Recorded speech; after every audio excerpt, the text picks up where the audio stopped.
ఇంత గొప్ప కుటుంబానికి కోడలు వయ్యుండి సభ్యత సంస్కారం లేకుండా మగాడి మీద చేయి చేసుకుంటావా?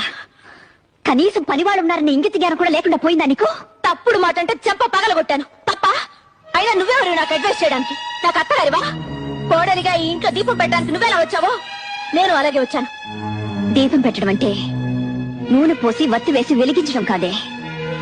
పోయే వరకు మనం బ్రతకాల్సిన ఈ ఇంటి పరువు మర్యాద కాపాడమేనే దీపం పెట్టడం అంటే. నువ్వు చెప్తే తెలుసుకోవాల్సిన స్థితిలో నేనేం లేను. నేను నీకంటే ఎక్కువ చదువుకున్న దాన్ని, నాగరికత తెలిసిన దాన్ని. నాగరికత అంటే అర్థం పెద్దవాళ్ళని గౌరవించకపోవడం, మగాడిని చేయి చేసుకోవడం అనుకుంటున్నావా? కాదే. పట్టు చీర కట్టినా పాతి చీర కట్టినా ఎదుటి వాళ్ళు చేతులెత్తి నమస్కరించేలా ఉండటమేనే నాగరికత అంటే. చూడు, ఇంకో ఆర్గ్యుమెంట్స్ అనవసరం. నీతో నీతులు చెప్పించుకునే అవసరం గాని అడ్డమైన వాళ్ళ ముందు తలంచి బ్రతకాల్సిన